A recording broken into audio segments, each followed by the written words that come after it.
Hello there, and welcome to today's training on how to overcome any leadership challenge, or even the approach on how to achieve pretty much any goal that you'd like to achieve, whether that's in your personal or your professional life. So today I'm going to share with you 8 tips, 8 quick things, and I definitely recommend that you take some notes on this, because this is a great framework and a great approach to take if you are trying to solve a problem or overcome a challenge, even if you're trying to figure out how do you move forward towards a goal that you have. So the first thing that is so important is understanding the underlying issue, or every time there's a challenge, whether that is kind of a personnel type of challenge that you're facing, and you're trying to understand behavior of your team and what you can do to motivate them and things like that. It is so important to take the time to understand what the underlying issue is, see if there's any kind of patterns. And this is something that I coach my leaders on as well, and like how to start to identify what the underlying issue is. Because a lot of times it's very easy for us to make assumptions because we're moving at such a fast pace. It's super easy, right, to make an assumption and to make decisions based on that assumption that might not be right, or that might lead to a short-term solution but is not the best long-term. So you want to make sure you're really clearly understanding what is that underlying issue, not the surface problem that you're trying to fix or the challenge, but rather the underlying issue. Number 2 is putting things in perspective.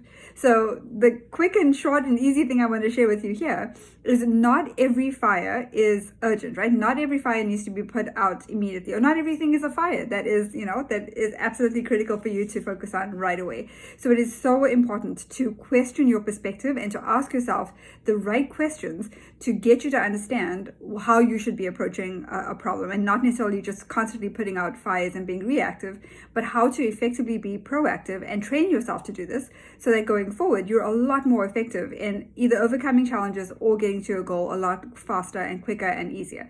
So again, this is something that I coach my clients on. So you definitely want to make sure that you are getting the right perspective in order to overcome the challenge or to reach your goal. The third thing is believing in your ability to do this, right? And I know this may seem very simple or straightforward or like a given, but a lot of times we can doubt ourselves, especially when we get into a challenge. We can get into this like fight or flight kind of mode or freeze mode, and we question ourselves whether we have the ability to do that, and it makes us really highly stressed. And so you have to believe in your ability to do this. Mindset is so critical. Having that strong success mindset is incredibly critical when it comes to how to approach a challenge or how to move towards your goals in the most effective way possible. And then number 4 is getting help. So this kind of goes back to my point about getting a different perspective. It is so important to be able to maybe speak it out or speak through your challenge with somebody that you trust. It could be a coach, it could be a mentor, it could be a peer, but really get a different perspective. Get somebody to listen to you, to ask you the right questions, to challenge your thinking, and to really help you to progress so much faster. Do not try to do it alone.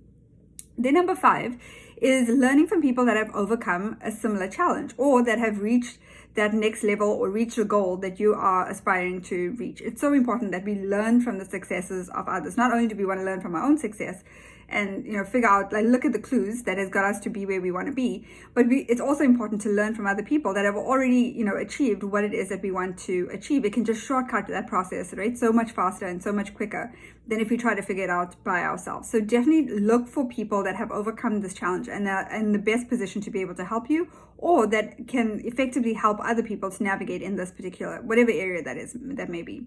Then number 6 is accountability, because we can make the best possible decisions, but if we're not executing on those decisions, then it's not going to give us the result that we want, right? So sometimes the steps that it takes to get to resolution can be tough and can be stressful, and it's easy to procrastinate or try to take a shortcut. And I speak from my own experience as well. Sometimes it's hard to kind of address a problem head on. And so that's where accountability comes in. It's so important to have somebody that is walking alongside you, that can hold you accountable to the actions, to actually doing the hard work and doing the thing that it takes to get you to the other side and to get you to what you actually want to achieve.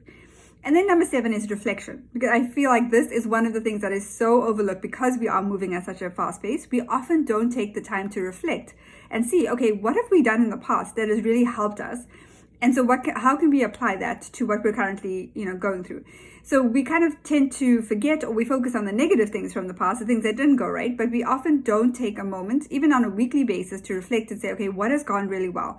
Or what is it that we need to focus on that could be going better? And you need to make, take a different approach or make a different decision there. So that reflection is going to be so important. And part of that reflection, that brings me to my last point, number 8, is celebration. Celebration, so underrated, right? But in order for us to really feel confident as a leader and to acknowledge ourselves and acknowledge our team, and also to, to be able to uncover strengths that have helped you to get to that point, it's so important to take a moment and celebrate all of your successes, all of those wins, big and small. You're also leading by example, so this will help your team and the others around you to do the same, to take a moment to celebrate themselves and celebrate what they've been able to do, and learn from that, learn from how they were able to accomplish whatever it was, so that they can use that to, benefit them and benefit you going forward as well. So I hope this was really helpful to you. I'm going to do a quick recap. So number 1 is understanding the underlying issue, right? And being able to prioritize what really is important. Number 2 is putting things in perspective, looking at things from a different angles and making sure that you have the full picture. Number 3 is believing in your ability to overcome, the challenge or to reach your goal. Number 4 is getting help. Number 5 is learning from people that have, reached that height or been able to achieve that goal, have overcome the challenge before. And then number 6 is accountability. Number 7 is reflection. And number 8 is celebration. So I hope this has helped you. If it has in any way, please let me know in the comments below, or you feel free to share this with others if you think it might be helpful to them as well.